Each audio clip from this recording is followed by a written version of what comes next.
Suite à l'incendie de Notre-Dame de Paris du 15 avril 2019, nous n'avons pas douté un instant de son caractère préfiguratif par rapport au grand incendie de Paris prophétisé par Notre-Dame de la Salette. En effet, la cathédrale est le point zéro du kilométrage des routes de France et elle est située entre les deux rives de Paris, sur l'île de la Cité.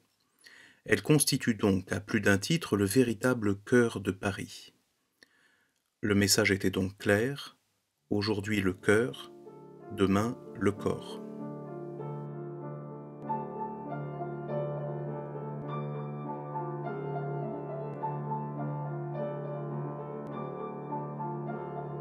Lorsqu'en 1846 Notre-Dame annonce l'incendie de Paris et que Mélanie voit la capitale brûler presque en entier, il est permis de se demander de quelle ville exactement il est question.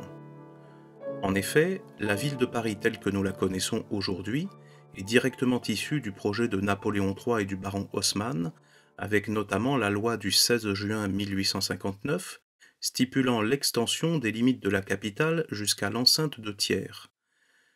Ainsi, les communes limitrophes sont-elles devenues, soit totalement, soit en majeure partie, des quartiers parisiens.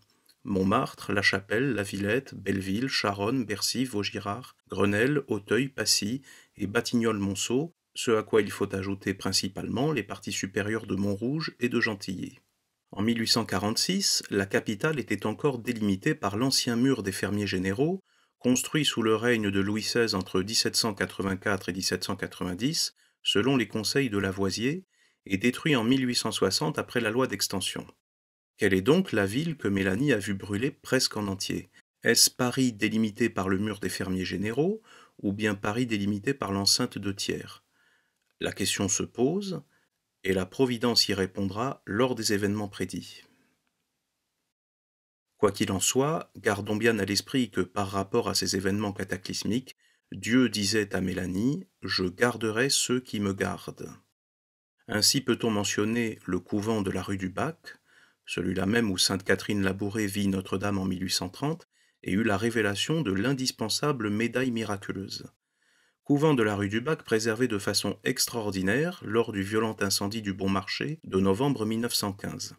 Ainsi, plus que jamais, supplions la Vierge de la rue du Bac, de la Salette et de Fatima, supplions-la de toutes nos forces, afin que puissent s'appliquer ces paroles divines dont Mélanie eut la révélation, par rapport aux cataclysmes annoncés, « Je garderai ceux qui me gardent ».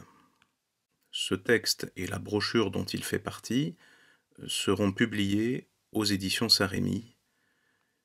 J'espère que cette brochure contribuera au retour des Français vers Dieu et vers Notre-Dame, pour le retour de la France à la foi catholique et le refleurissement de la chrétienté sous le double règne du Saint-Pape et du Grand Monarque, plusieurs fois prophétisé par de nombreux mystiques tels que le vénérable Barthélemy Holzhauser, la bienheureuse Anna Maria Taigi ou la vénérable Elisabeth Canori Mora, par exemple.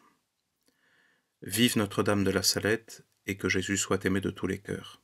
Ainsi soit-il.